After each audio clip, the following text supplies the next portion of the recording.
एक शब्द है श्रुति। श्रुति शब्द है, क्या इसके बारे में जानकारी है आपको? श्रुति किसे कहते हैं?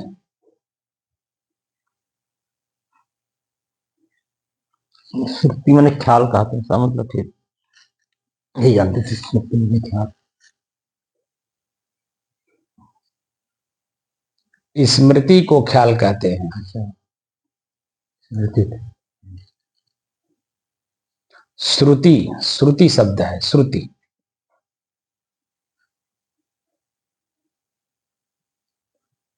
श्रुति सुन करके जो कहा जाता है। हाँ, श्रुति मतलब सुनना। इसके बारे में जानकारी है?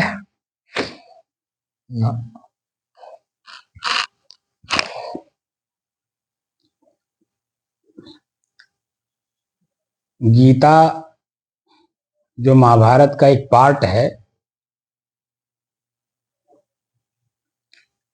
जिस ऋषि ने गीता को लिखा वह पात्र बनाया। पात्र जैसे नौटंकी नाच आपने देखा होगा, तो नौटंकी नाच में कितने पात्र होते हैं? जैसी सी लीला होती है उतना पाठ नहीं, फिर भी अरे तक काफी लोग आते हैं, 14-15 दिन से रहते हैं। हाँ, कम से कम 20-21 लोग होते हैं उसमें। 5000 लेकर के हो जाते हैं। तो उसको एक नौटंकी नाच कहते हैं, ड्रामा कहते हैं, एक कंपनी कहते हैं, है ना? उसमें कितने लोग जुड़ते हैं, सभी लोगों को जोड़ करके उसे नौटंकी नाच कहा जाता है, ड्रामा कहा जाता है, या कंपनी कहा जाता है। तो उसमें सभी लोग अपना अपना पार्ट अदा करते हैं कि नहीं? जी करते हैं।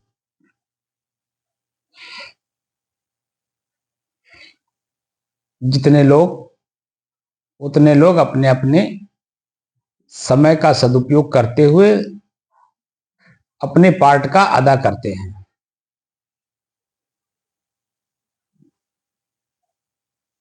तो उसमें सबसे नीचे कौन होता है? जो कंपनी खड़ा किया है, मतलब जिस समय में नाच गाना चलता, नौटंकी नाच जब शुरू होता है, तो वो जो व्यवस्थापक है, मास्टर उसको कहते हैं आप लोग ना, वह कितने लोगों से काम लेता है और शुरू कहां से करता है? सामान ढोने वाले से लेकर के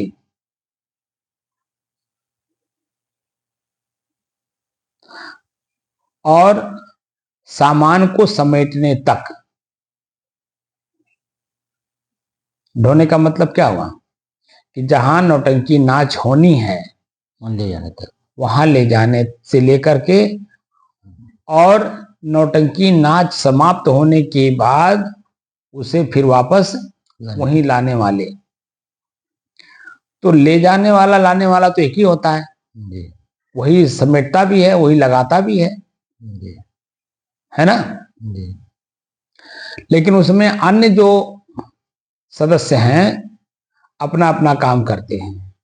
ढोल, मजीरा, नगाड़ा, हारमोनियम, करताल, माने जो बाजा। बाजा में उपयुक्त संसाधन हैं, उन संसाधनों का प्रयोग करने वाले से लेकर के गाने बजाने, और उसमें जो जोकर का पार्ट अदा करता है, वो आप फिल्म में कहें तो हीरो कहेंगे। तो जोकर का जो पार्ट अदा करता है वो हंसाने के लिए करता है, और जो पार्ट होते हैं, माने सदस्य होते हैं, वह गंभीरता से अपनी बात को रखते हैं। उनके बात का वजन सभी लोग लेते हैं, गंभीरता से लेते हैं। लेकिन जो जोकर होता है वो सिर्फ हंसाने के लिए बोलता है, उसके बात को लोग खाली सुन करके हंसते हैं। लेकिन जो अन्य सदस्य होते हैं, उनके शब्दों को सुन करके अन्य आदमी हंसता नहीं है, बल्कि गंभीर रहता है और सोचता है, सुनता है पहले, और सोचता है कि ये क्या बोल रहा है, क्यों बोल रहा है, क्या इस समय में इसको ये शब्द बोलना चाहिए, इस प्रसंग में इसको ये शब्द कहना चाहिए। तमाम तरह के प्रश्न मन में उत्पन्न होते हैं जो श्रोतागण हैं। तो श्रुति शब्द का मतलब होता है सुनना, सुनने वाला। तो भगवान कृष्ण एक गीता के एक सदस्य हैं, एक पार्ट हैं, और अर्जुन भी एक पार्ट हैं। तो दोनों को गुरु और शिष्य के रूप में प्रदर्शित किया गया है। शिष्य प्रश्न करता है और गुरु उत्तर देते हैं, ठीक है ना जी। तो गीता के दूसरे अध्याय में 52वां श्लोक में, 52 श्लोक से लेकर के और 55 श्लोक तक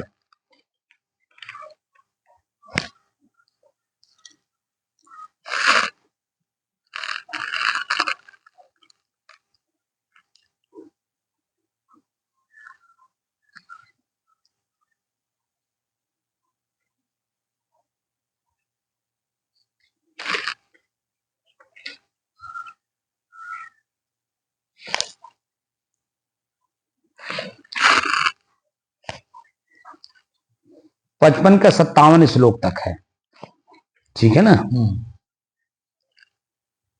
इसका वर्णन है पूरा। अब क्या वर्णन है, अब सुन लीजिए इसको, और इसी के बारे में मैंने कुछ लिखा है। तो पहले तो जो श्रुति शब्द है सुनने अर्थ में, वो श्रुति शब्द किस भाषा का है। हमने प्रश्न बनाया है कि सुनना शब्द किस धातु से बना है और यह किस अर्थ में प्रयोग किया जाता है, ठीक है ना जी। तो उसके उत्तर में हमने लिखा है, सुनना शब्द मूल रूप से संस्कृत की श्रु धातु से बना है, जिसका मूल रूप से क्रिया का मूल रूप है श्रु। इस धातु का अर्थ है सुनना या कान के द्वारा ध्वनि को ग्रहण करना। इसका प्रयोग अक्सर श्रवण यानी सुनने की क्रिया के अर्थ में किया जाता है, जो ध्वनि सुनने, खबर पाने, समझने या बात मानने के अर्थों में प्रयुक्त होता है। धातु श्रु अर्थ कानों के द्वारा ध्वनि या शब्द की अनुभूति करना। लाक्षणिक अर्थ आज्ञा मानना, स्वीकार करना, सहमति देना या किसी बात पर ध्यान देना। संस्कृत में रूप, श्रु सुनना, लट लकार यानी वर्तमान काल में शृणोति, शृण्वन्ति आदि रूप बनते हैं। ठीक है ना जी। तो श्रु धातु है जिसका अर्थ होता है सुनने के अर्थ में। तो अभी यहां पर श्रु धातु का प्रयोग, श्रुति शब्द का प्रयोग हुआ है गीता के दूसरे अध्याय में 53वें श्लोक में, 52वें श्लोक से शुरू हुआ है। इसके रूप में जो अर्थ दिया गया है, तो इसमें बताया गया वैराग्य द्वारा बुद्धि के शुद्ध, स्वच्छ और निश्चल हो जाने पर परमात्मा प्राप्ति का कथन। ठीक है ना जी। तो कह रहे हैं कि यदा ते मोह कलिलम बुद्धिर्व्यतिरिष्यति तदा गंतासि निर्वेदम श्रोतस्य श्रुतस्य च, श्रोतस्य श्रुतस्य च। स्रोत शब्द का भी प्रयोग हुआ है, श्रोतव्य है, और श्रुतस्य। ठीक है ना। तो यदा मतलब जिस काल में, ते यानी तेरी, बुद्धि मोह कलिलम मोह रूप दलदल को व्यतिरिष्यति भली भांति पार कर जाएगी, तदा उस समय तू श्रुतस्य सुने हुए, च और श्रोतव्यस्य सुनने में आने वाले इस लोक और परलोक संबंधी सभी भोगों से निर्वेदम वैराग्य को गंतासी प्राप्त हो जाएगा। श्रुतस्य सुने हुए, श्रोतस्य सुनने में आने वाले, मतलब जो भगवान कृष्ण अर्जुन को सुना रहे हैं, तो अर्जुन श्रुतस्य है, सुन रहा है, और श्रोतव्य कहने वाले जो है वो भगवान कृष्ण है जो सुना रहे हैं। सुनने में आने वाले इस लोक और परलोक संबंधी सभी भोगों से, है ना जी। तो श्रुतस्य सुना और श्रुतस्य और श्रोतव्य सुन करके ग्रहण किया। श्रोतव्य मतलब सुन करके ग्रहण किया। जैसे उपनिषद में आता है कि आत्मा वा अरे द्रष्टव्य है, द्रष्टव्य है, श्रोतव्य है, मंतव्य है, निधिध्यास्तव्य। तो श्रोतव्य शब्द आया है वहां पर सुनकर मनन करने के लिए। तो भगवान कृष्ण कह रहे हैं अर्जुन सुन रहा है और सुन करके मनन कर रहा है। समझ रहे हैं जी। अब क्या कह रहे हैं, श्रुति विप्रतिपन्ना ते यदा स्थास्यति निश्चला समाधावचला बुद्धिस्तदा योगमवाप्स्यसि, योगम वाप्स्यसि, योगम अवाप्स्यसि। अर्थात श्रुति विप्रतिपन्ना भांति भांति के वचनों को सुनने से विचलित हुई तेरी बुद्धि यदा जब समाधव परमात्मा में निश्चला अचल और अचला स्थिर स्थास्यति ठहर जाएगी, तदा तब तू योगम योग को अवाप्स्यसि प्राप्त हो जाएगा। अर्थात तेरा परमात्मा से नित्य संयोग हो जाएगा। बात समझ में आ रहा है। यहां कह रहे हैं श्रुति विप्रतिपन्ना भांति भांति के वचनों को सुनने से विचलित हुई तेरी बुद्धि। हम लोग जो सुबह से लेकर के शाम तक शब्द को सुनते हैं उसमें हमारा मन विचलित होता है। विचलित होने का मतलब होता है कि जिसके भी शब्द सुने जाते हैं उसमें हम आसक्त हो जाते हैं।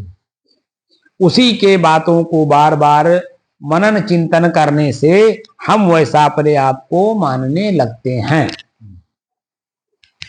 ठीक है ना जी। अब इसके बारे में हम और बातें कल बताएंगे। जो हमने इसके बारे में थोड़ा सा अलग से लिखा है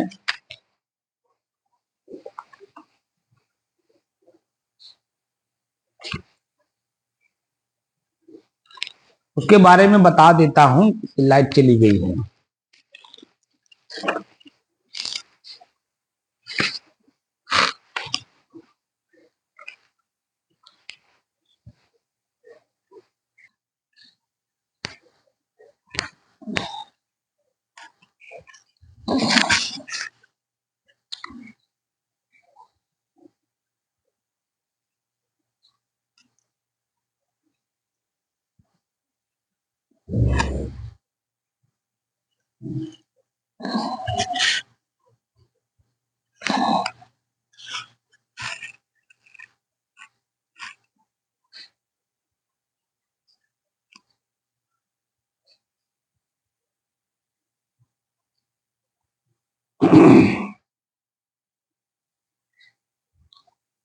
अपने ही चंचल मन को अपने ही बस में करके एकाग्रता, स्थिरता एवं स्वयं अपने आप में शांति का अनुभव करने के बाद स्वयं मैं कौन हूं को जानने की दृष्टि से साधना करते करते आज 1544 दिन हो गए। तारीख 28 जनवरी सन 2026, दिन बुधवार, प्रातःकाल का समय।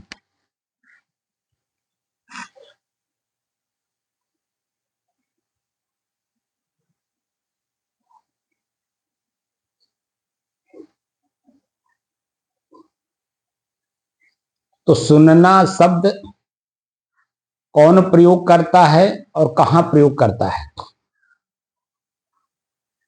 जिसको संस्कृत में श्रु धातु से श्रुति शब्द बना, श्रुति। तो श्रुति शब्द का अर्थ होता है सुनना।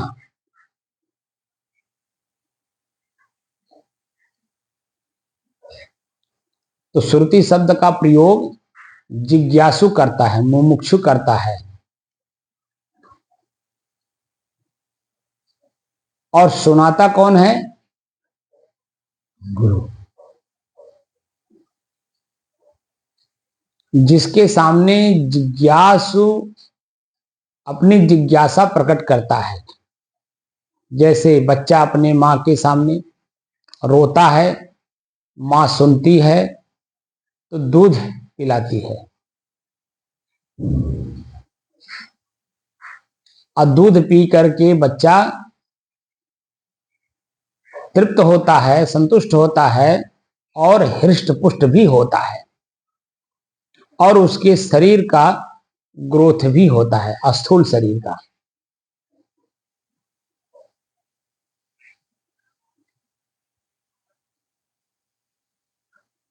इसी तरह से इस उदाहरण के साथ जिज्ञास मुमुक्षु शिष्य अपने गुरु के साथ प्रश्न करता है, जिज्ञासा प्रकट करता है सुनने के लिए। क्या सुनने के लिए? अपने मन के अंदर में जो उसकी इच्छा है जानने के लिए। क्या जानने के लिए? मुमुक्षु मोक्ष की स्थिति को जानना चाहता है कि मोक्ष की स्थिति क्या होती है। जैसे अर्जुन भगवान कृष्ण से अपनी जिज्ञासा प्रकट कर रहे हैं गीता के दूसरे अध्याय के 52वें श्लोक में।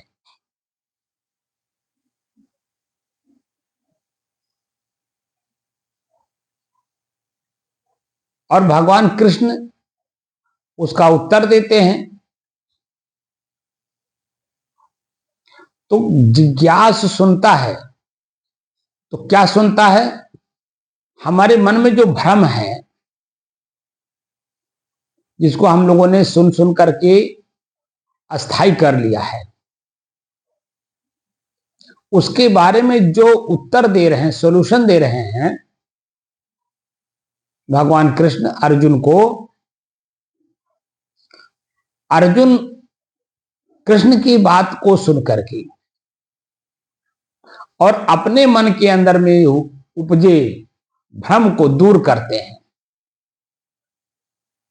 और दूर करके उस स्थिति को प्राप्त करते हैं जो उनके अंदर में जिज्ञासा होती है।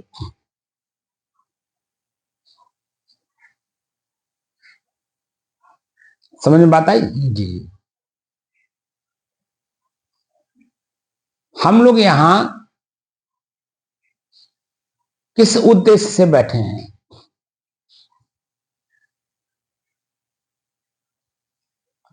मोक्ष प्राप्ति के लिए जी साधना कर रहे हैं, साधना कक्ष में। आप जिज्ञासु हैं, मुमुक्षु हैं,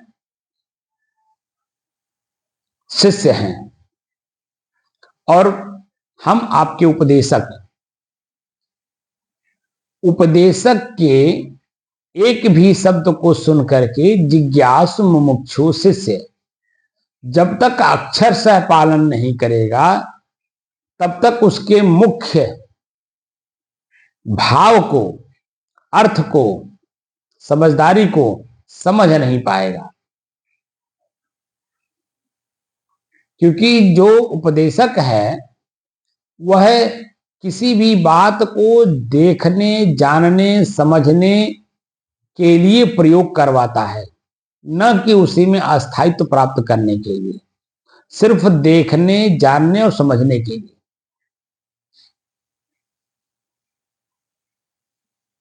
क्योंकि कान एक शब्द है, नहीं, क्योंकि कान का विषय है शब्द, और जो कि ध्यानम निर्विषय मन है।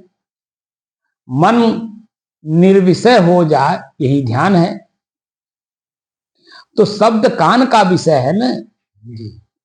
उपदेशक जो शब्द देता है, कान के द्वारा शिष्य सुनता है, मन में उपजे हुए भ्रम को दूर करता है। और जब मन का भ्रम दूर हो जाता है तो क्या उसी शब्द को बार बार वह ख्याल करता है, स्मरण करता है? नहीं। समय आने पे उस तरह का कोई भी क्रिया जब सामने प्रस्तुत होता है तो उसी को ख्याल करके अपने मन के भ्रम को दूर कर लेता है। क्योंकि भ्रम तत्काल में ही मन पैदा करता है। बात समझ में आया? तत्काल में ही मन भ्रम पैदा करता है। और मन का मतलब ख्याल। सामने देखा, ख्याल हो गया, भ्रम पैदा कर दिया। तो उस भ्रम को दूर करने के लिए जो पूर्व के शब्द उसमें और जुड़े हुए हैं, जो हमने सुना और यथावत सत्य हैं, उनको जब हम ख्याल करते हैं तो वर्तमान का जो भ्रम पैदा होने वाला है मन में, वह दूर हो जाता है, शांत हो जाता है। तब हम करते क्या है? जो करने वाला काम है उसे सिर्फ करते हैं, जो न करने वाला काम है उसे हम छोड़ देते हैं। क्योंकि सही बात की जानकारी हो गई कि इसी काम से हमारा अस्तित्व है। जैसे मैं एक साधु हूं, साधु का क्या कर्तव्य होता है?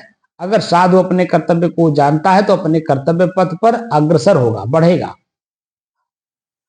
और अगर अपने पद की गरिमा को, अपने कर्तव्य को नहीं हम जानते हैं तो हम वही काम करेंगे जो हमें नहीं करना चाहिए, जिससे कि मेरा अपना भी मन भ्रमित होता है और हमारे द्वारा अन्य लोगों का भी मन भ्रमित होता है, दुखी होता है, पीड़ित होता है।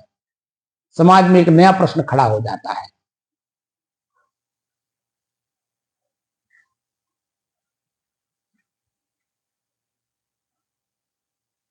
तो अपने कर्तव्य को करते हुए आगे बढ़ने के लिए हमें अपने ही रास्ते के जो शब्द हैं उन्हें हमें देखना होगा, जानना होगा, समझना होगा, देखना होगा, जानना होगा, प्रयोग करना होगा। अब प्रयोग करने के बाद उसे समझ करके छोड़ना भी होगा। 5 नवंबर सन 2021 से लेकर के अब तक हम कितने शब्द बोल चुके होंगे, लेकिन क्या किसी एक शब्द पर हमें आपको स्थिर करने के लिए हमने कहा कि इसी को खाली रटो, यही आपका कल्याण करेगा? बोलिए। नहीं। सब कुछ दिखाते, जनाते, समझाते, प्रयोग कराते हुए मैं उस अवस्था में ले आया जो आपकी अपनी अवस्था है, शांत अवस्था। हम जब तक बोलते हैं तब तक आप सुनते हैं। हम जब बोल करके बंद हो जाते हैं तो क्या हमें इस बात को रटने के लिए कहते हैं कि इसी बात को रटे रहो? नहीं।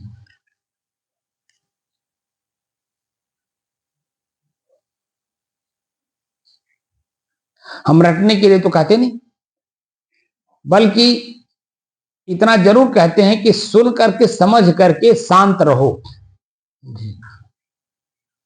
क्योंकि शांत स्थिति आपकी अपनी है, खुद आप शांत स्वरूप हो।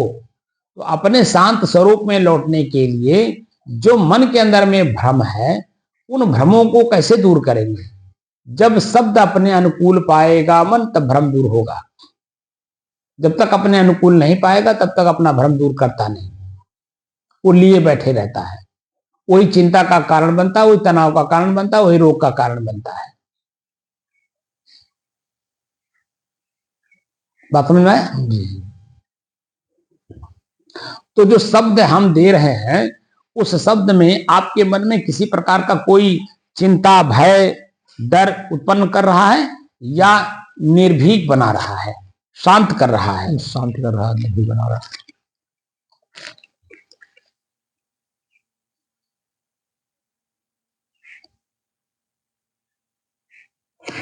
सुनने की साधना, हम लोग साधक हैं तो कान के विषय शब्द को सुनने की साधना हम लोगों को करना है, ठीक है ना जी। जिससे कि हमारे ही शरीर में, मन में, अपने स्थूल शरीर और सूक्ष्म शरीर में जितने प्रकार के भ्रम हैं, वो सभी प्रकार के भ्रम दूर हो जाएं और मैं जैसा हूं वैसा पूर्ण रूप से देखने, जानने, समझने में आ जाए कि मैं यही हूं। और जब मैं अपने आप में यही हूं स्पष्ट हो जाएगा, तब किसी प्रकार का कोई भ्रम रह जाएगा? नहीं रह जाएगा। और जब भ्रम नहीं रहा तो आपको कहीं आने और जाने, सुनने और सुनाने की जरूरत नहीं, बल्कि 24 घंटा शांत रहने की जरूरत है। ठीक है ना?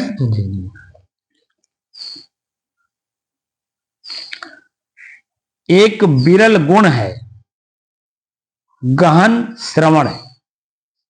गहन मतलब गंभीरता पूर्वक, श्रवण माने सुनने की क्षमता। जो एकाग्र मन से जो शिष्य या मुमुक्षु या श्रोता गहन माने गंभीर होकर के शब्द को सुनता है, उसी के मन का भ्रम दूर होता है। जो ऊपर ऊपर सुनता है, खाली शरीर वहां रखा है, आंख कहीं और चकमक चकमक कर रहा है, कान और कुछ सुन रहा है और भीतर मन में और कुछ चल रहा है, तो सामने वाले का जो शब्द है उसको तो ग्रहण किया ही नहीं ना। और जब ग्रहण किया नहीं तो मन का भ्रम दूर हुआ नहीं, तो भीतर से शांत अपने स्वभाव में कैसे जाएगा? स्वभाव का मतलब समझा, बताया हूं नहीं जी? स्व माने स्वयं, भाव माने कीमत जी। स्वयं की कीमत स्वयं में हमें उपार्जित करना है, जो कि है, लेकिन अब उपार्जित करना पड़ रहा है क्योंकि हम बहिर्गत कर लिए अपने मन को। बेटा का बात सुन लिए, बहू की बात सुन लिए, नाती का बात सुन लिए, बेटा पत्नी की बात सुन लिए, खेती बाड़ी के बारे में जान लिए, गांव गढ़ी की बात सुन लिए, हित मित्र की बात सुन लिए, वो सारे शब्द भीतर गूंजते हैं। और वो हमें शांत रहने नहीं देते। वही बार बार बार बार वही मन के अंदर में रिपीट होते रहते हैं, और जो चीजें बार बार रिपीट होती हैं हम कर्म भी उसी अनुसार करते हैं, सोचते भी हैं, बोलते भी हैं, करते भी, तीनों काम। तब क्या होता है, हम किस दिशा में जा रहे हैं, दुख के या सुख के, ये क्रिया के परिणाम के बाद समझ में आता है। तब क्या होता है, तब पश्चाताप होता है। एक बार क्रिया होने के बाद जो घटना हमारे साथ हो चुकी है, ठीक जी, उन घटनाओं को हम स्थिर नहीं कर पाते, जिसके कारण हम उसी घटना को बार बार करते हैं। जी, जैसे बार बार अपने पुत्र को देखना, बार बार अपनी पत्नी को देखना, बार बार अपने बहू को, नाती को देखना, अपने घर को देखना, बार बार अपने शरीर को देखना, अपने गाल के चेहरे को देखना, ये सब क्या है, ये भ्रम नहीं पैदा करते हैं तो अब क्या करते हैं, बोलिए। जी,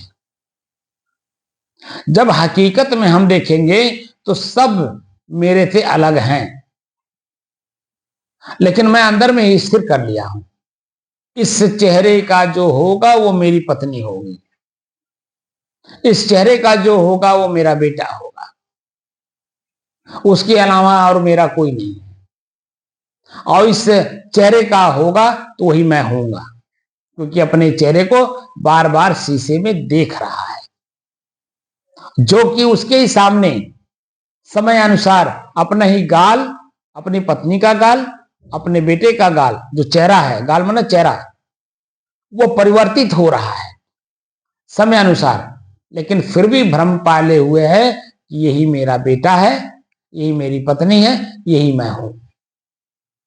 भ्रम पाले है कि नहीं? जी,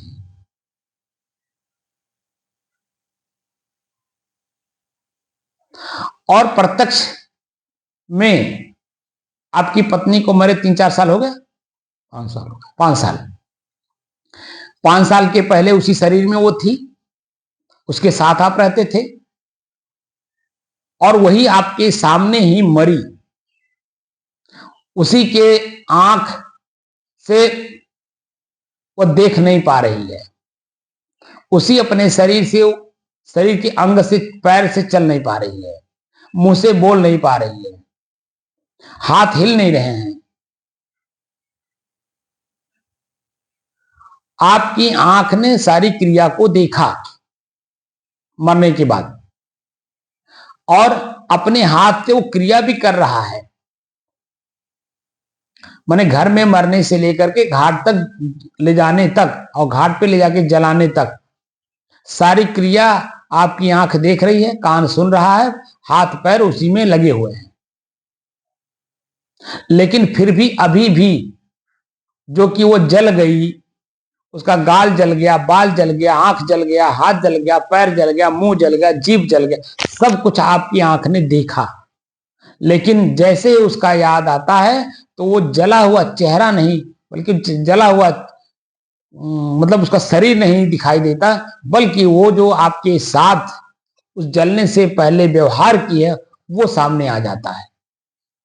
वो ऐसे बोल रही है, वो ऐसे कर रही है, वो ऐसे चल रही है, ऐसे हमको समझा रही है।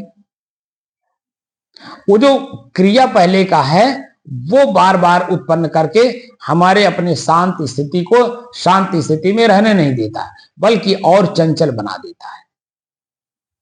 तो भ्रमित हैं कि नहीं हम? जी, भ्रमित। क्यों? भ्रमित है।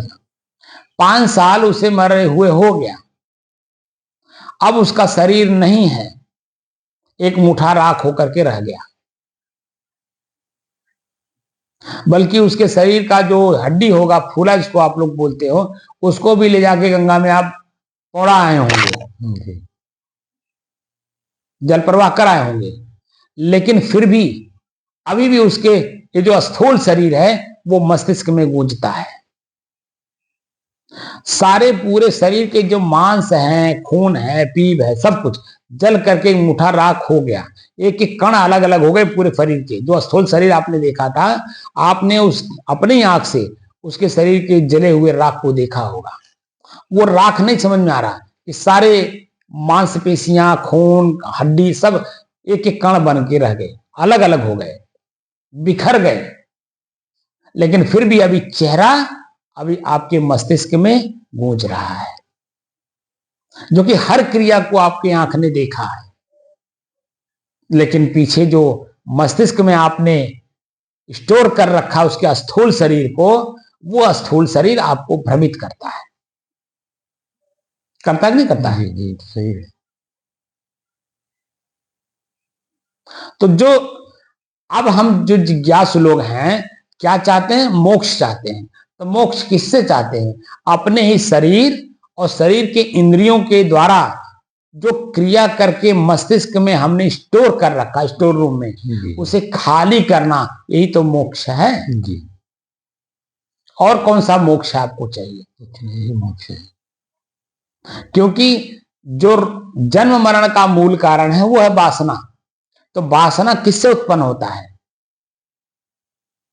शरीर और शरीर के इंद्रियों के द्वारा किए हुए कर्मों का जो संस्कार हमारे मस्तिष्क में बैठा है, वही तो वासना है। और वही बसा हुआ है अनादिकाल से। अनेकों जन्मों में अनेकों प्रकार के जन्म हमने लिया, एक चींटी से लेकर के और मनुष्य के शरीर तक कोई ऐसा शरीर नहीं है जहां हमने जन्म न लिया हो। उन शरीरों के कर्मों के संस्कार हमारे मस्तिष्क में स्टोर हैं, स्टोर रूम है, डाटा स्टोर रूम है, सारा डाटा। अब हमें उसे खाली करना है। तो खाली करने का जो उपाय है, महापुरुषों ने जो प्रयोग किया है, अपने मन को खाली करके जो देखा है, जो जिस स्थिति में पहुंचा, उस स्थिति का वर्णन हमारे अपने शास्त्रों में दिया गया है। और शास्त्र का मतलब भी आपको मैंने बताया। शास्त्र कहते किसे हैं? शास्त्र। शास्त्र आपके चित्त को कहते हैं। 6 अस्त्र। शास्त्र मतलब 6 अस्त्र। ऐसे शस्त्र, ऐसे अस्त्र जिससे कि मन रूपी दुश्मन मर जाता है और सदैव के लिए मरता है। तो क्या है वो? तर्क। क्या, क्यों, कैसे, कब, कहां और कौन, या जितने भी प्रश्नवाचक चिन्ह हैं। जैसे तत्काल आंख किसी को देखा, चाहे पत्नी को देखा, चाहे बेटे को देखा, चाहे किसी के भी चेहरे को देखा, तो आंख ने देखा, मन बन गया। अब मन में उत्पन्न होता है इसका गाल कितना अच्छा है, कितना लालिमा छाया हुआ है। तो मन में ऐसा भाव उत्पन्न होता है कि क्यों ना हम अपने ओठ से इसके गाल को चूम लें। ये मन में उत्पन्न होता है। और जैसे ही मन में उत्पन्न हुआ कि इसका गाल पकड़ करके हम अपने ओठ से चूम लें, तैसे दूसरा एक मन कहता है कि क्यों दूसरे का गाल चूमने जा रहे हो? क्या उससे आपने इजाजत लिया? भाई, दूसरे का सामान लेने से पहले उसके मन को अपने अनुकूल बनाना पड़ता है। जब तक किसी का भी सामान लेने से पहले अगर उसका मन हमारे अनुकूल नहीं है, तो क्या वह अपना सामान हमें देगा? नहीं देगा। और अगर हम ले रहे हैं तो जबरदस्ती माना जाएगा। तो जो जबरदस्ती करके लेता है वह उसका दोषी हो जाता है, क्योंकि उसको उसके मन को ठेस पहुंचता है, दुख होता है। तो दूसरे के सामान को लेते समय ये इस बात का ध्यान देना पड़ता है कि उसका मन खुश है, प्रसन्न है, आनंदित है या नहीं। अगर खुश है, प्रसन्न है, आनंदित है और उसके अंदर में भी इच्छा है कि हमारा सामान कोई ले ले, तब लेने पर दोनों के मन मस्तिष्क एक हो जाता है, तो उसको संबंध कहते हैं। संबंध है।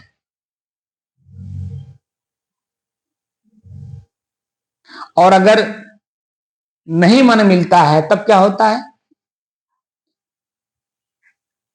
कहते हैं हमारे संबंधी हैं, क्योंकि दोनों का मन मिल रहा है। लेकिन एक कहता है हमारे दुश्मन हैं, तब क्या होता है, इनका मन हमारा मन मिलता नहीं है, ये कुछ और कहते हैं, हम कुछ और कहते हैं, ये कुछ और करते हैं, हम कुछ और करते हैं। बात समझ रहे हैं? जी। तो मन मस्तिष्क को हमें इस बात को समझाना होता है कि जिसका हम गाल चूमने जा रहे हैं, क्या उससे हमने इजाजत लिया, क्या उसके मन को अपने अनुकूल बनाया? तो पता चला नहीं, तब क्या होगा, तब वो तो हमको तुरंत चाटा मार देगी, हमारा अपमान कर देगी। और जैसे ही इस बात का जानकारी हुआ कि हमको हमारा अपमान हो जाएगा, तो यही ऊंट अपने अधीन हो जाएगा और मन की गति जो तीव्र थी उसको पकड़ करके चूमने के लिए, वह धीमी हो जाती है, स्थिर हो जाती है। तो क्या होता है, हम उसका गाल नहीं चूमते हैं, तो क्या होता है कि हमारी जो स्थिति है, गाल को चूमने के बाद के जो परिणाम होने वाले थे, वो परिणाम हमारे साथ नहीं होगा। ना मेरा अपमान होगा, ना मेरी बेइज्जती होगी, ना मेरे गाल पे चाटा लगेगा। तो मैं जैसा हूं वैसा रहूंगा कि नहीं? जी रहेंगे। वैसे रहेंगे साहब, जैसे तो जैसे तो नहीं करेंगे तो वैसे रहेंगे। तो सुनने वाला जो शिष्य है, गुरु के जो उपदेशक हैं, उनकी पूरी बात को जब समझ जाएगा, तो उसका मन अपने आप में खुद स्थिर हो जाएगा। तो यहां गहन श्रवण शब्द का प्रयोग किया गया है। गहन का मतलब होता है चिंतन करके, विचार पूर्वक अपने जीवन को चलाने के लिए सिर्फ सुनना, अनर्गल बातों को छांट देना, ये मेरे काम का नहीं है। तो जो अपने अनुकूल हो, हमारे रास्ते का हो, हम जिस लक्ष्य को अपने मन में स्थिर किए कि हमें ये लक्ष्य चाहिए, जैसे हम लोग मोक्ष चाहते हैं, स्वरूप स्थित चाहते हैं, तो हमारे उस लक्ष्य तक कौन सा शब्द मुझे ले जाता है, उन्हीं सिर्फ शब्दों को अपने मन मस्तिष्क में स्थिर रखना है, बाकी को छांट देना है। क्योंकि हमारे उस लक्ष्य से अन्य शब्द हमें भ्रमित करते हैं, पथ भ्रमित करते हैं, दूर करते हैं।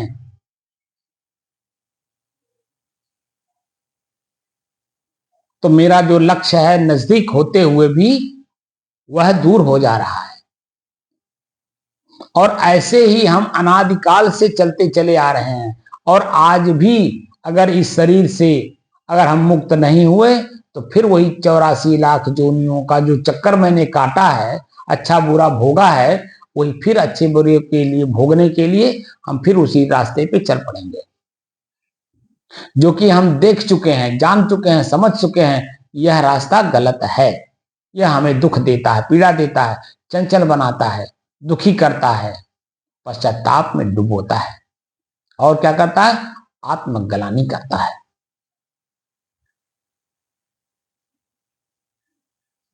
तो हम ऐसे रास्ते को क्यों चुने, या हम ऐसे रास्ते को क्यों चलें जिसमें पीड़ा ही पीड़ा हो? तो हम ऐसे रास्ते को चुनें या ऐसे रास्ते पर चलें जिससे कि हर कदम पर मन शांत रहे, सुख का अनुभूति करें।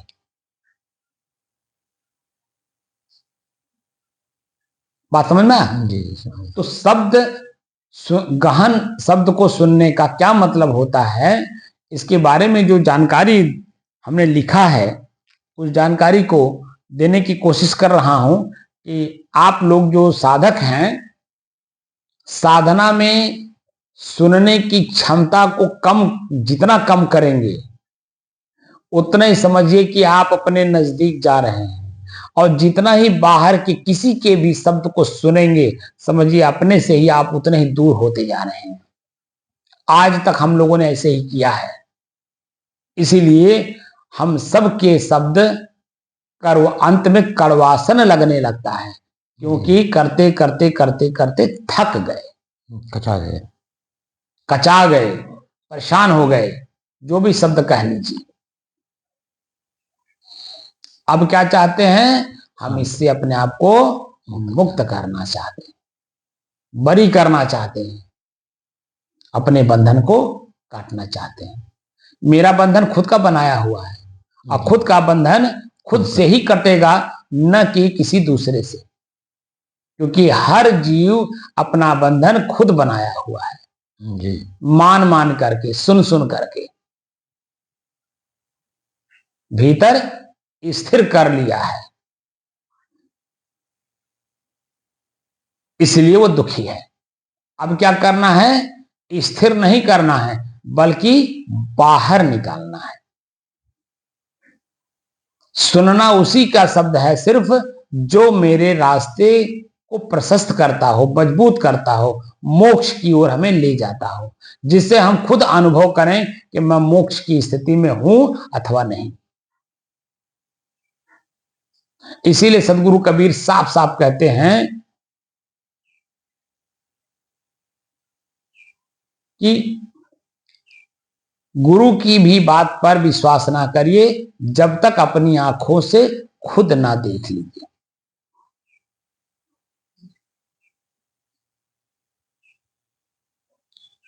साफ साफ कहते हैं, तब तक न मानो गुरु के बैना, जब तक न देखे निज नैना, तब तक न माने गुरु के बैना।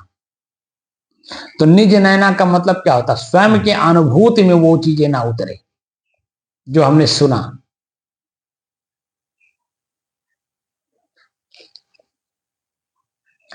तो सुनने की जो साधना हमें करनी है, एक विरल गुण है गहन श्रवण की क्षमता, जो व्यक्ति को सामान्य से विशिष्ट बना देता है। व्यक्ति का मतलब यहां साधक से है, जो साधना कर रहा है। ठीक है ना? तो यहां जो मैं आपको बताता हूं उस पर गहन चिंतन नहीं करते आप। सुनते हो ऊपर ऊपर से, लेकिन वो भीतर स्थिर नहीं होता है। और जब भीतर कोई चीज स्थिर नहीं होता है तो वो खाली जब तक सुनेगा तब तक तो जैसे काई जब तक हटाइए तब तक हटता रहेगा, लेकिन जैसे छोड़ेंगे फिर काई घेर लेता है, पूरे पानी को ढक देता है काई। जो कि पानी स्वच्छ होता है, निर्मल होता है, ठंडा होता है, शीतल होता है और प्यासे का प्यास बुझाता है, त्रिखा जिसको बोलते हैं। तो त्रिखा कहां से आती है? अग्नि तत्व जिसके शरीर में ज्यादा प्रभावित रहती है जिस समय में, उसी को कहते हैं प्यास लगा, क्योंकि पानी को सोख लिया, जला दिया अग्नि ने। तो अब क्या है कि उसी जो शरीर रूपी तत्व, माने शरीर में जो तत्व कम पड़ रहा है पानी का, हम उसको जब पीते हैं तो शरीर को स्वस्थ करता है, तो आनंदित अनुभव कराता है, क्योंकि हमारे शरीर में अग्नि तत्व पूरे शरीर में व्याप्त हो जाता है। और पानी जब पाता है तो अग्नि तत्व शांत होता है, लेकिन हमारी दृष्टि अभी उतनी शांत नहीं हुई कि जो उसके छन्न छन्न की आवाज को हम सुन सकें। जैसे बाहर में अग्नि जलता हुआ दिखाई दे रहा है, उस पर पानी आप डालते हैं तो छन्न छन्न की आवाज आती है कि नहीं? ऐसे ही हमारे शरीर में जो अग्नि तत्व व्याप्त हो गई, जो प्यास ज्यादा लगा है ना, वो अग्नि तत्व के व्याप्त होने के कारण महसूस होता है। और जैसे ही ओठ पर पानी आप लगाते हो तो जो ओठ के एरिया में जो अग्नि है, पानी लगते ही वो छन्न की आवाज करती है, लेकिन हमारा कान अभी उतना शांत नहीं हुआ कि उसको सुन सके, क्योंकि ऊपर ऊपर कान हम लोग क्या करते हैं, मन में अंदर अंदर खूब सोचते रहते हैं, सोचते रहते हैं। तो वो जो सोचते रहते हैं तो उससे क्या है, मन चंचल है, मन स्थिर है नहीं, शांत है नहीं, इसलिए अपना ही कान अपनी आवाज को सुन नहीं पाता। उसको सुनने के लिए उतनी क्षमता चाहिए। तो छन्न की आवाज कान सुन रहा है तो उसको समझ कौन रहा है, उसको अलग से देख कौन रहा है? तो उसमें भी सूक्ष्म मन ही है जो इन सब चीजों को देख रहा है, जान रहा, समझ रहा है। लेकिन जब मन शांत हो जाता तब कहां आप रहते हो, जहां मन की कोई क्रिया नहीं रहती, चाहे अच्छे चाहे बुरे, किसी भी रूप में, तब आपका अपना स्वरूप जो शांत स्वरूप है आप उसमें रहते हैं, तो आपका मूल है। स्वयं जो आप हो, मूल कहना भी एक अलग सा लगता है, वही आप हो। लेकिन अपने आप को आपने बाहर की दृश्य को देख लिया, सुन लिया, चख लिया, सूंघ लिया, उसी में आप भ्रमित हो गए और उसी में बार बार दौड़ रहे हैं, क्योंकि मन बहिर्गत है, बाहर की तरफ देखता है, बाहर की तरफ सुनता है, बाहर का ही सारा चीज आप सुगंध लेता है, स्वाद लेता है और स्पर्श विषय को भोगता है। वो बाहर की तरफ उसी बहिर्वृत्ति में बार बार अपना मन हम लोग लगाए रहते हैं, कान भी उसी को सुनता रहता है। तो हमारा चित्त चंचल है और चंचल चित्त स्थिर होता नहीं, और होने के लिए आपको अभ्यास करना पड़ेगा, बार बार के अभ्यास से तब जाकर के चित्त स्थिर और शांत होता है। हम 35 सालों से लगातार अभ्यास कर रहे हैं और आप भी अनुभव कर रहे होंगे। 4 साल 2 महीना आज 14 दिन हुआ, ठीक है जी।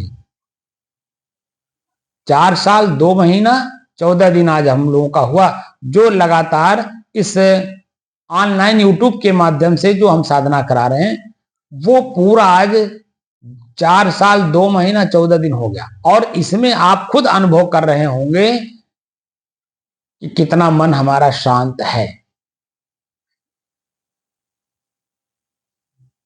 3 घंटा लगातार बैठे रहते हैं, भले नाक बज रही हो, भले देखने वाला सोने के रूप में आपको कह रहा हो कि सो रहे हैं, लेकिन मैं बार बार कहता हूं कि एक बार नींद को पढ़िए, नींद कैसे आती है, तो तुरंत आपको समझ ले।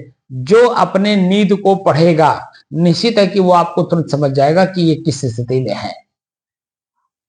वहां आंख देख नहीं रहा है तो रूप से अलग है, वहां कान सुन नहीं रहा है तो शब्द से अलग है, नाक के रास्ते सुगंध दुर्गंध का यानी कि हवा में क्या है उसका भी अनुभव नहीं कर पा रहा है, तो अपनी जगह पे कहां है।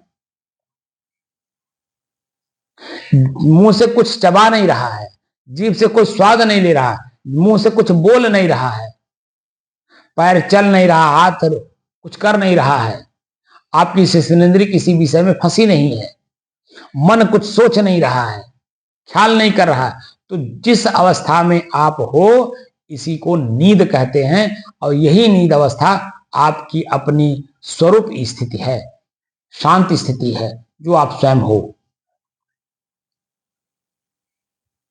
जो बातें हमें सीधी सीधी समझ में आ सकती हैं, हम उसको पहाड़ बना रखे हैं।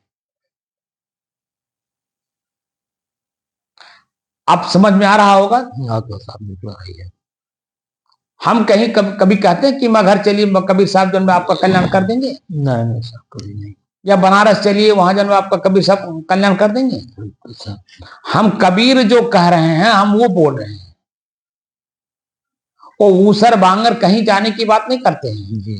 आप जहां हो वहीं आप अपने जो नियम कायदे कानून है उसका पालन करके आप खुद उस चीज को जान सकते हो जो आप जानना चाहते हो।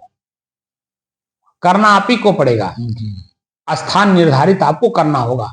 आप बनारस में करोगे या मूड़ घाट पे करोगे।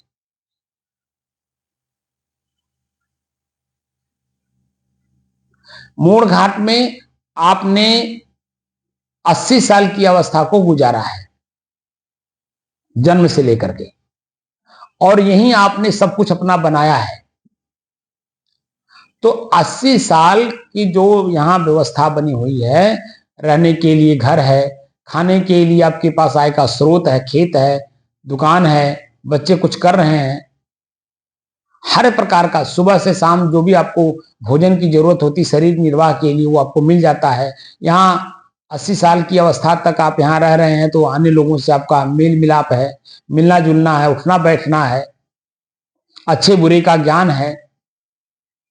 लेकिन आप बनारस जाएंगे तो यही अवस्था वहां आपको बनाने में समय लग जाएगा। बोलिए जी। क्योंकि यहां से मान लीजिए शरीर से आप बनारस चले गए तो मन में चिंता रहेगी कि नहीं जी, कहाँ रहें क्या करें, रहेगा हर प्रकार की चिंता रहेगी। जी। तो बनारस में ही चले गए तो चिंता अगर है तो फिर आप चिंता मुक्त कहाँ हुए। जी और जिसके अधीन आप रहेंगे वह कुछ कहेगा, उसके अंदर में कुछ चाहना है, अगर आप चाहना को जब तक पूरा करेंगे तब तक वो अपने पास आपको अपने बेटे की तरह आपका सेवा सत्कार करेगा। लेकिन जिस दिन आपसे पाना वो बंद कर देगा, तब उस दिन से आपको क्या करेगा,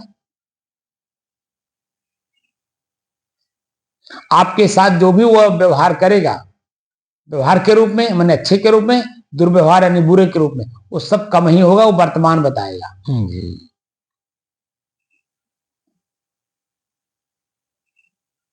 तो वर्तमान जो मेरा है, इसी वर्तमान में मैं चाहे जहां हूं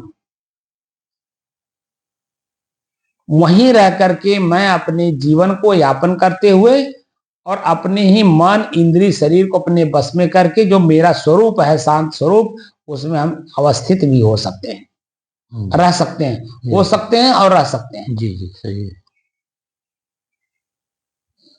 दूसरे जगह जाने का मतलब, इच्छा जागृत करने का मतलब है कि सभी व्यवस्थाएं वहां आपको नए सिरे से करना होगा। जी जो व्यवस्था आप यहाँ किए हुए हैं मूड़ घाट पर, यह मूड़ घाट की व्यवस्था बनाने में 80 साल लग गया।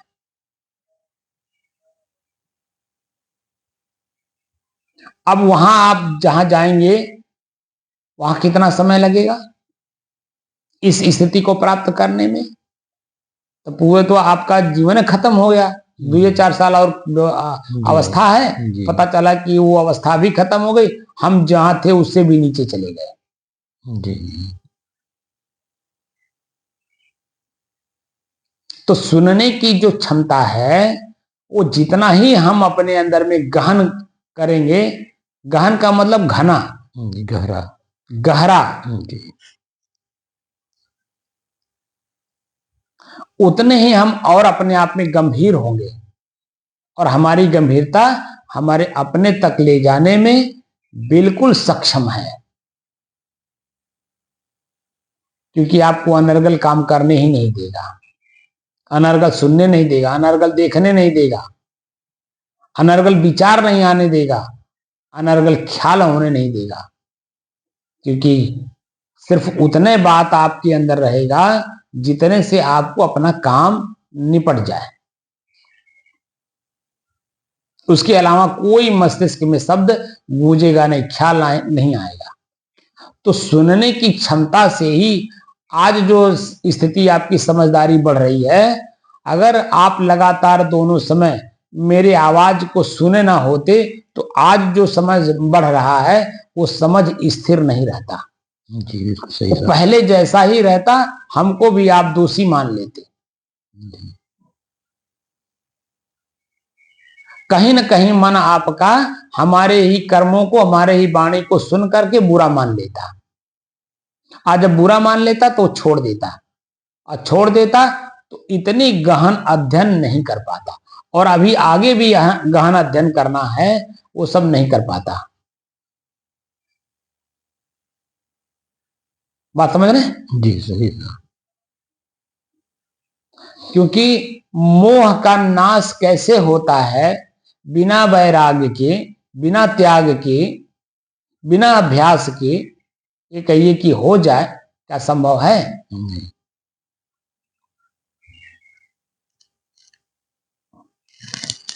मानव शरीर मिला ही है असंभव कार्य को संभव करने के लिए। जी अगर असंभव कार्य इस शरीर से संभव नहीं हुआ तो अन्य शरीरों से संभव नहीं है। इसलिए एक एक मिनट इस शरीर का अभी जो शेष बचा है इसका उसी में लीन कर दीजिए ताकि हम अपने आप को समझ सकें। जी सभी घटनाएं आपके साथ तो घट ही रही हैं। जी धीरे धीरे सभी आप सदस्य आपसे अलग हो रहे हैं, या आप ही सभी सदस्यों से एक दिन अलग हो जाएंगे। बिल्कुल तो पहले से क्यों ना हम मन, शरीर से नहीं अलग होना है लेकिन मन से अलग हो जाना है। जो कष्ट का कारण बनता है वो मन बनता है, शरीर नहीं बनता है। शरीर तो प्रकृति का चाहे जहां रहे, लेकिन जो मैं मान लिया हूं वो मानंदी मेरे दुख का कारण बनता है, इसलिए मानंदी को धीरे धीरे कम करिए, और इतना कम कर दीजिए कि शरीर छूटते समय किसी का भी याद ना आए, किसी का ख्याल ना हो। रात को सोते समय दिन भर का कोई भी ख्याल जब नहीं रहता है तभी तो नींद आती है। अगर दिन भर का किसी प्रकार का क्रिया का ख्याल अगर आ गया तो नींद आएगी? कष्ट देगा, पीड़ा देगा, नींद नहीं आएगा, भूख नहीं लगेगा, प्यास नहीं लगेगा, किसी की बात अच्छा नहीं लगेगी। जिस बिस्तर पे आप सो रहे हैं वो बिस्तर आपको काटेगा, करवटें सिर बदलेंगे।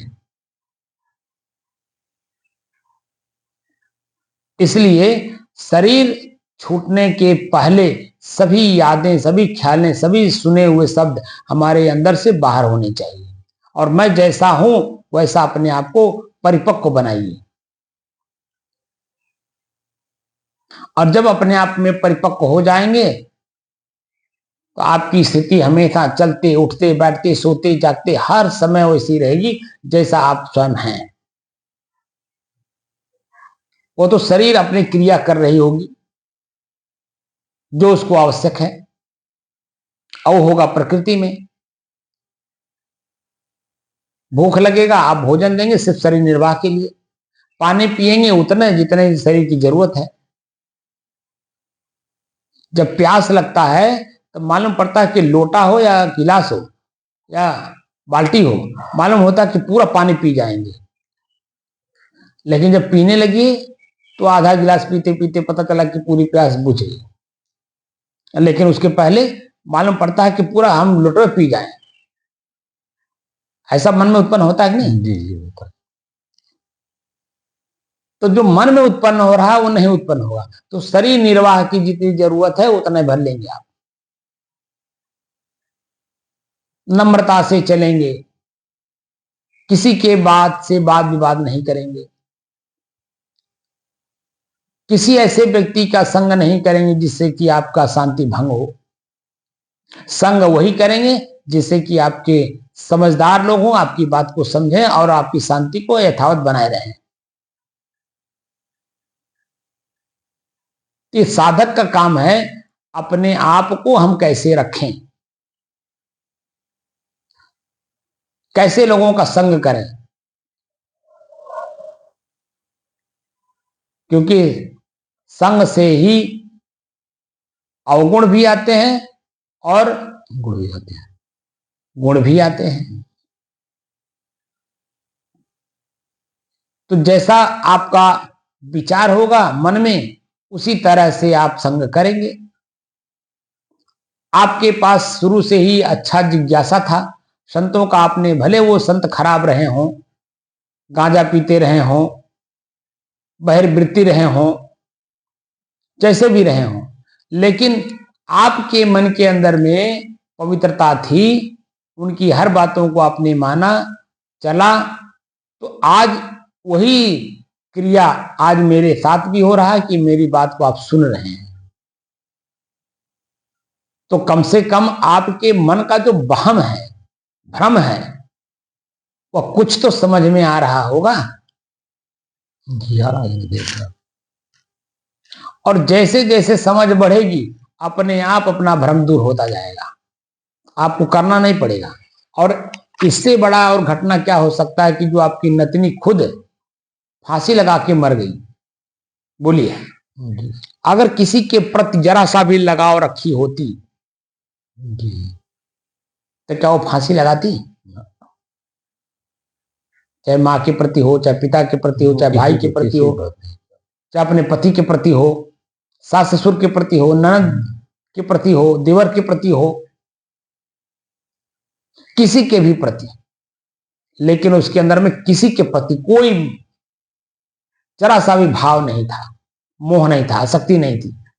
बस जो उसके मन में आया अंतिम निर्णय उसने लिया और अपना काम करके चला गया, चली गई वो। आपका शरीर था, आपको आपके यहां छोड़ के चली गई, लेकिन वह आपके यहां बधी हुई नहीं थी। बात समझ में? जी। और स्वयं जो है जीव है ना, स्वतंत्र सत्ता है, वो बधी हुई नहीं थी।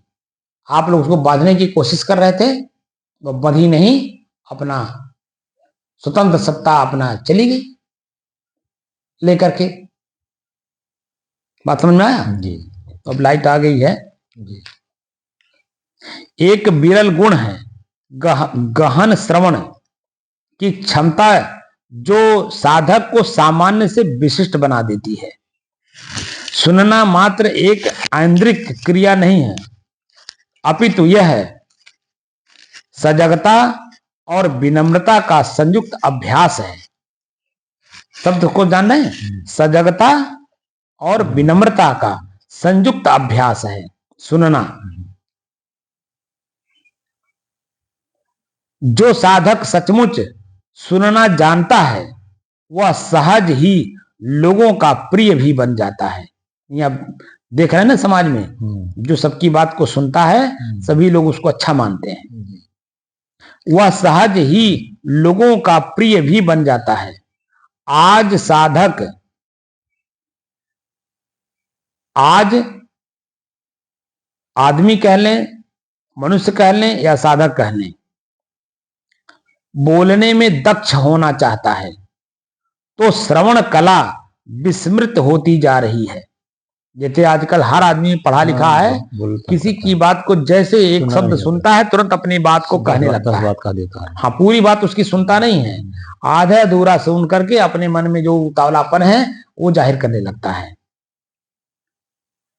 आज मनुष्य, आदमी या साधक बोलने में दक्ष होना चाहता है तो श्रवण कला विस्मृत होती जा रही है। अधिकांश लोग संवाद इसलिए करते हैं ताकि वे लोगों को अपनी वाणी से प्रभावित कर सकें। वाणी माने शब्द। जबकि अधिक बोलना प्रायः व्यक्ति की उथली सीमाएं प्रकट करता है। कहना नहीं, बड़ा हल्का आदमी है, बात कर रहा है, ओछा बात कर रहा, ओछा बात कर रहा, ओछी बातें प्रकट कर रहा है। जबकि अधिक बोलना प्रायः व्यक्ति की उथली सीमाएं प्रकट करता है, जबकि सुनना उसे परिपक्व एवं गंभीर दिखाता है। गहन श्रवण का अर्थ है शब्दों पर नहीं अपितु भावों पर भी एकाग्र होना। वह व्यक्ति क्या अपने भाव को प्रकट करना चाहता अपने शब्द के माध्यम से। वक्ता की आंखों, हाव भाव को समझना, उसके शब्दों के पीछे छिपी अनुभूति को जानना, यह एक मौन सहभागिता है जो विश्वास देती है कि श्रोता पूरी तरह उपस्थित है अपने आप में सुनने के लिए। सच्चा श्रोता जिज्ञासु होता है परंतु हस्तक्षेपकारी नहीं। जो सुनता है वो वाद विवाद नहीं करता है, वो हस्तक्षेप नहीं करता है, वो सुन करके समझने का प्रयास करता है ये कहना क्या चाहते हैं।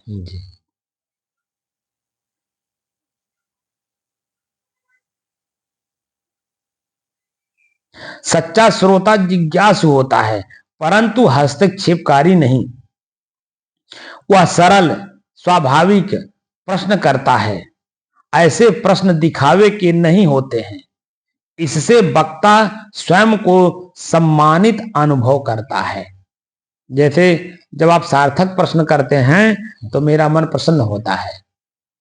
प्रसन्न होना ही तो मेरा अपना सम्मान है कि जिज्ञासु सही प्रश्न कर रहा है, सही बात को जानने के लिए। जो मैं जानता हूं उसको सुनना चाहता है और सुन करके अपने आप को भी वह गंभीर बनाना चाहता है जैसा वह स्वयं अपने आप में है। बात समझ रहे हैं? इससे वक्ता स्वयं को सम्मानित अनुभव करता है। गहन श्रवण का सबसे कठिन पक्ष है अपने भीतर उठने वाली उस अदम्य इच्छा को शांत करना जो तुरंत सलाह देने या समाधान प्रस्तुत करने को आतुर रहती है। सुनने वाला क्या करता है, बात कहां बढ़ता है, कहने वाला अपनी बात कभी पूरा नहीं कर पाया, तब तक वो अधूरे में ही सुनने वाला बोल बैठता है। गहन श्रवण का सबसे कठिन पक्ष है अपने भीतर उठने वाली उस अदम्य इच्छा को शांत करना, जो तुरंत सलाह देने या समाधान प्रस्तुत करने को आतुर हो रहते हैं।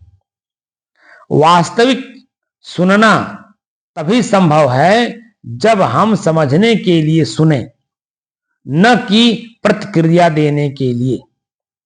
बीच में टोकना, विषय बदलना या बारी की प्रतीक्षा किए बगैर बोलना संवाद को खोखला बना देता है। सुनने का धैर्य अनेक बार उपचार का कार्य करता है। अधिकांश सुनने का धैर्य अनेक बार उपचार का कार्य करता है। अधिकांश स्थितियों में व्यक्ति या साधक या आदमी अपनी समस्या साझा करते स्वयं ही समाधान तक पहुंच जाता है। अधिकांश स्थितियों में साधक अपनी समस्या साझा करते करते स्वयं ही समाधान तक पहुंच जाता है। बात को समझ में आया? अपनी स्थिति कहते कहते जो है अपने तक पहुंच जाता है। क्या चाहता है? हाँ, क्या चाहता है? उसे सलाह नहीं, सुने जाने की सुविधा चाहिए होती है। गहन श्रवण एक ऐसी तकनीक है जो अपने अहंकार को शिथिल करती है, धैर्य का परीक्षण करना सिखाती है और संबंधों को नई ऊंचाई प्रदान करती है। गहन श्रवण एक ऐसी तकनीक है जो अपने अहंकार को शिथिल करती है, धैर्य का परीक्षण करना सिखाती है और संबंधों को नई ऊंचाई प्रदान करती है। बात समझ में आया? जैसे मैं जो गीता की बात किया शुरू में, जिज्ञासु कौन है? अर्जुन। और उस जिज्ञासा को शांत करने वाले कौन है? कृष्ण। तो अर्जुन अपनी बात कृष्ण से कहते हैं और प्रश्न के रूप में, और जब उत्तर के रूप में कृष्ण जवाब देते हैं तो अर्जुन गहन श्रवण करते हैं, मतलब गंभीरता से सुनते हैं, ध्यान लगा करके और अपने मन के भ्रम को दूर करते हैं। जी, सुनते सुनते दूर कर लेते हैं। और जब मन का भ्रम दूर हो जाता तब क्या करते हैं? तब अपने स्वरूप स्थिति को प्राप्त हो जाते हैं। मन में जो पीड़ा है वो पीड़ा खत्म हो जाती है। बात समझ में आया? तो ये जो अध्यात्म है, अध्यात्म में जो उपनिषद का वाक्य है, आत्मा वा अरे द्रष्टव्य है, श्रोतव्य है, मंतव्य है, निधिध्यास्तव्य है, इस उपनिषद के लाइन को बार बार मन में चिंतन में लाना चाहिए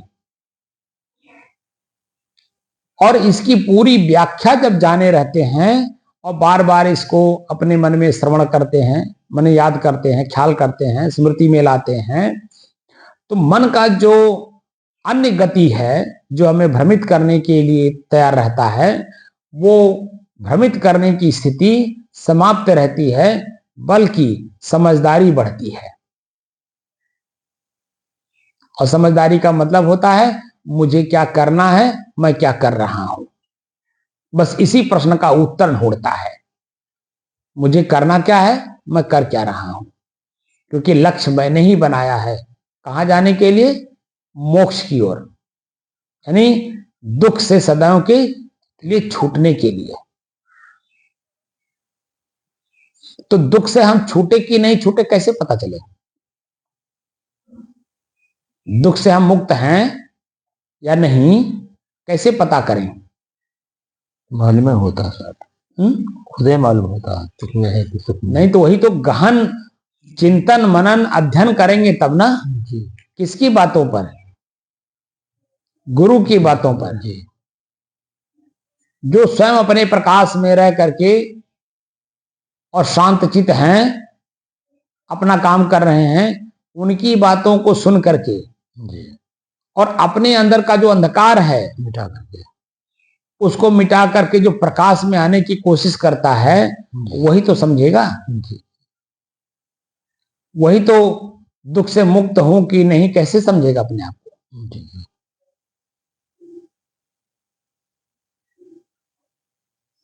तो ध्यानम निर्विषय मन है, मैंने आपको कहा है, उसके बारे में बताया है कि मन का निर्विषय हो जाना ही ध्यान है। ये चलते उठते बैठते सोते जागते ध्यान करते हर समय लागू होता है। क्या मन हमारा निर्विषय है? ध्यान में रहना चाहिए। क्या हमारा मन निर्विषय है? बोलिए, कहाँ है आंख? अभी जैसे हम लोग, टाइम हो गया है, 9:40 होने वाला है। अभी जैसे उठेंगे आंख लगातार देखना शुरू कर देगा। क्या ध्यान रहेगा कि हम क्या देख रहे हैं? जरा सा भी ध्यान नहीं रह जाएगा, बिखर जाएगा, बिखर जाएगा। लगातार अभी जैसे उठे, अब बार बार, क्योंकि कान बाहर की तरफ अब सुनेगा, अब कितने लोगों की आवाज को सुनेगा और उसी में अपने आप में भ्रम पैदा कर लेगा कि मेरी आवाज कौन सी है। मेरी आवाज का मतलब मुझे शांत करने वाली कौन से शब्द हैं।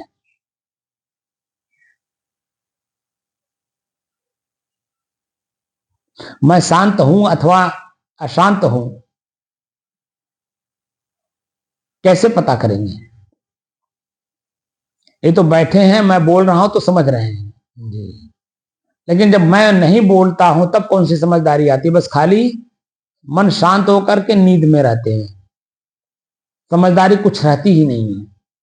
क्योंकि जितनी भी बात मैं बोलता हूं चेतना में रह के बोलता हूं, चेतना में रहने के लिए, कि ताकि चेतना में रह करके अपने स्वरूप में जाइए। और चेतना में जाने के लिए ध्यानम निर्विषयम मन है, आंख का रूप, कान का शब्द, जीभ का स्वाद, नाक का सुगंध दुर्गंध और लिंग का स्पर्श विषय, यह मन में किसी भी स्थिति में ना ख्याल में आने पावे।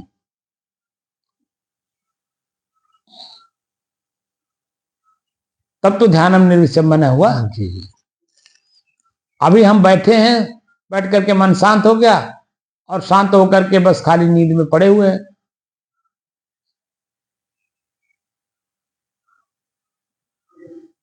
तो उसका क्या मतलब हुआ?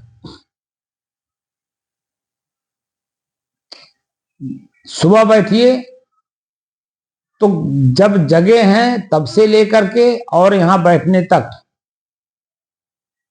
कम से कम 500 मीटर की दूरी पर हमारा आश्रम आपके घर से होगा।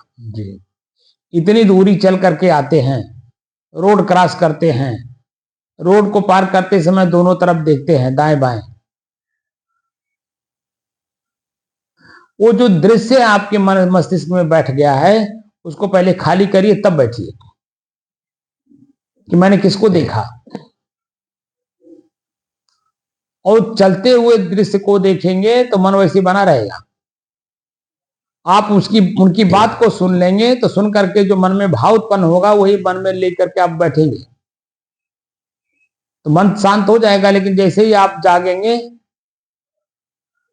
माने ध्यान से उठेंगे, वैसे ही फिर वही बातें ख्याल में आने लगेगा जो आप पहले ध्यान करने से पहले जो सुने थे। वही दृश्य सामने आने लगेगा जो आप ध्यान में बैठने से पहले देखा आपने।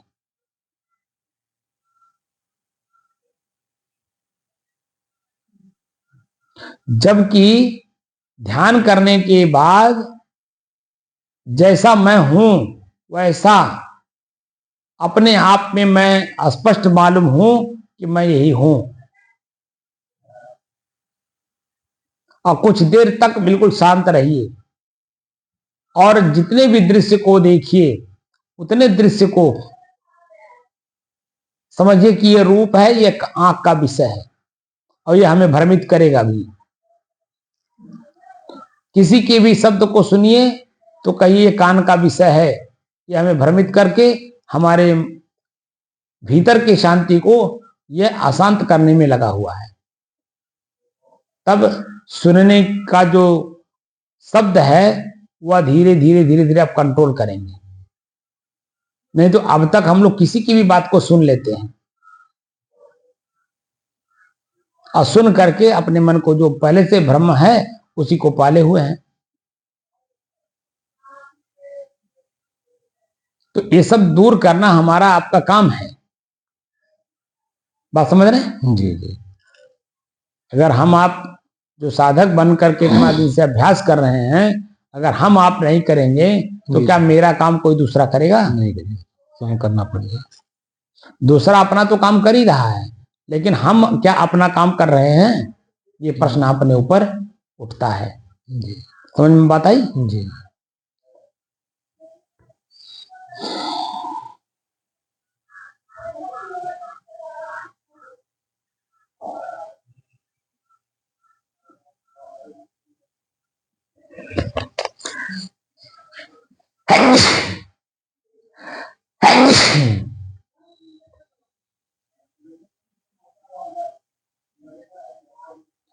तो गहन श्रवण का मतलब हुआ गंभीरता से सुनना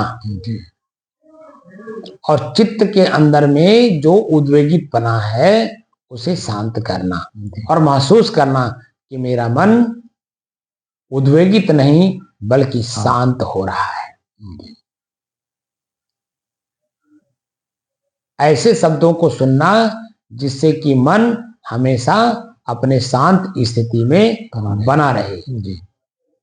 तो ऐसे शब्द किसके हैं? क्या पत्नी के हैं? क्या पुत्र के हैं? क्या बहू के हैं? क्या नाती के हैं? क्या हमारे अन्य भाइयों के हैं? पटीदारों के हैं? पड़ोसियों के हैं? हमारे नात बात के हैं? या किसी एक विशेष व्यक्ति की है जिसको गुरु कहते हैं, संत कहते हैं, साधु कहते हैं? जिसके भी शब्द आपके मन को शांति पहुंचाए वही मेरे लिए प्रिय है, बाकी सब मेरे लिए अप्रिय हैं। वो दुश्मन का काम कर रहे हैं, परम हितैषी का काम नहीं कर रहे हैं। और परम हितैषी का जो काम करता है वही मेरे लिए पूजनीय होता है। पूजनीय ऐसे सभी लोग नहीं हो जाते हैं। बात समझ रहे हैं? जी। पूजा शब्द का व्याख्या बताया एक आदमी ने, बहुत अच्छा बताया। पू और जा दो अक्षरों को जोड़ करके बना पूजा। जी। तो पू का मतलब होता है पुण्य और जा का मतलब होता है जागृत करना, ऐसा कार्य करना जिससे कि हमारे पूर्व जन्मों के पुण्य उदय हो। पूजा है जिससे कि मन खुश हो, प्रसन्न हो, आनंदित हो और उसी कार्य को हम 10 लोगों से कह सकें। चोरी आदमी करता है तो चोरी का मतलब क्या? बिना पूछे किसी का सामान उठाना वो चोरी में आता है। तो क्या उस सामान, उस क्रिया को बार बार किसी से कह सकते हैं? नहीं। लेकिन वही सामान उठाए, पूछ करके उठाए, तो वह बात को हम कई लोगों के सामने कह सकते हैं क्योंकि हमने पूछ करके लिया है। तो पूछ करके लेने का मतलब है कि सामने वाले को पुण्य पैदा किया, यानी प्रसन्न करके लिया हूं। उन्होंने इजाजत दी, हाँ ले लीजिए, उठा लीजिए, प्रयोग कर लीजिए, तब मैं लिया हूं। तो वह शब्द को, उस क्रिया को आप बार बार कई बार प्रयोग कर सकते हैं और करते भी हैं, लिखित में भी, मौखिक रूप से भी, अकेले में भी, समाज में भी।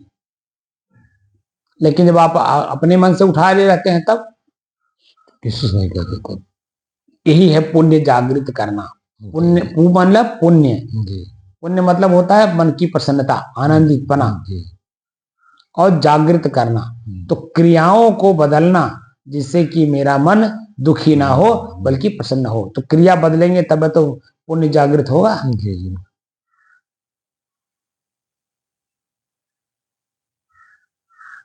जिस वासना की बात मैं कर रहा हूं उसी वासना में आप लोग ओतप्रोत हो, जी पूरा लिप्त हो उसी में, लेकिन आप नहीं कह पा रहे हो। मैं इसलिए कह पा रहा हूं क्योंकि मैं उसमें नहीं हूं। जी जी अपनी क्रिया को मैंने रोका, और रोकने में जितना मेहनत लगा पूरी व्याख्या में कर सकता हूं, लेकिन आप उसी में लिप्त हो गए, अपने ही लिप्तपना को नहीं बोल सकते, जी जी जो कि सभी लोग उसी में लिप्त हैं। जी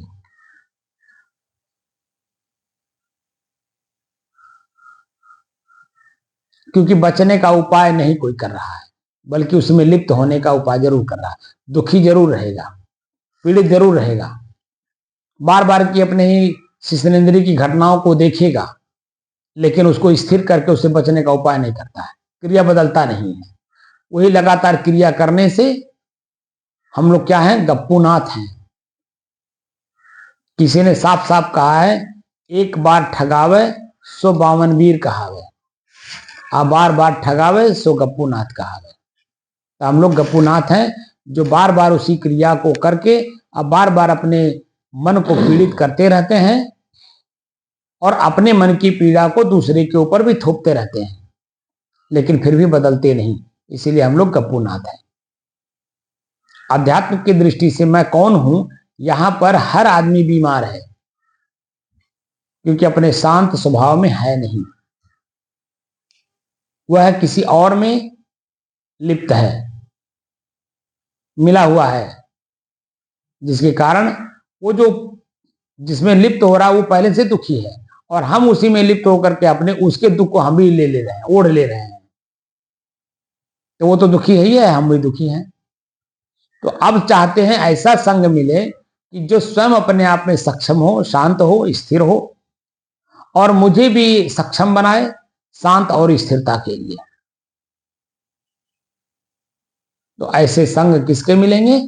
सिर्फ संत हैं, बाकी कोई नहीं।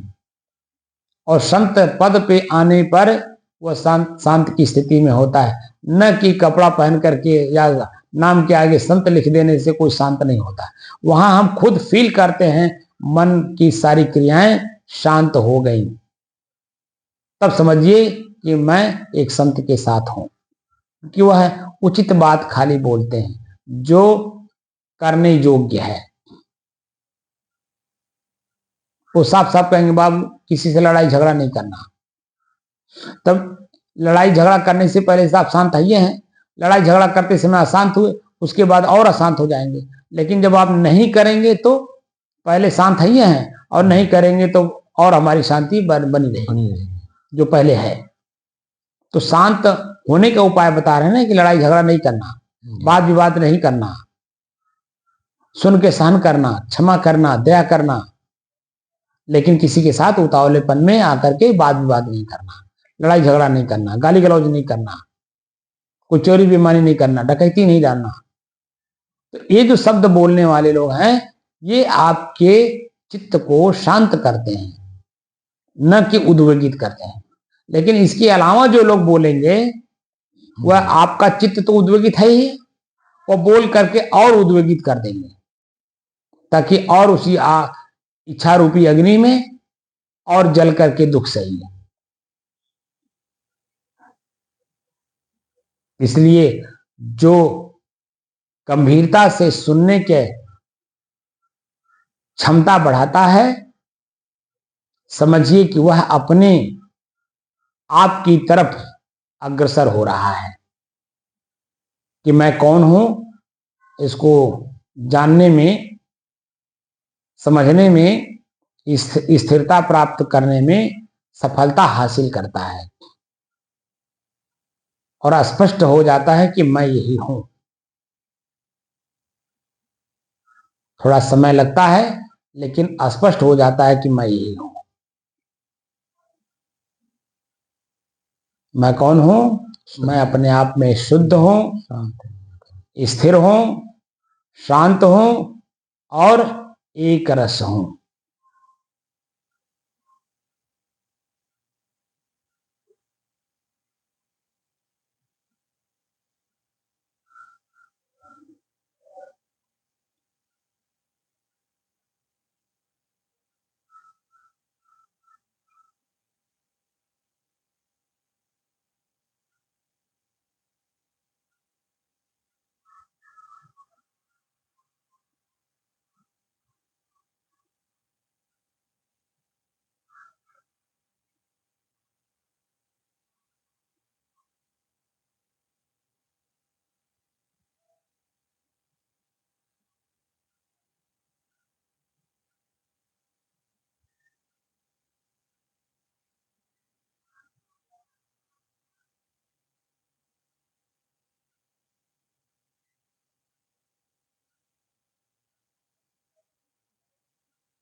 शाही बंद कर दिया।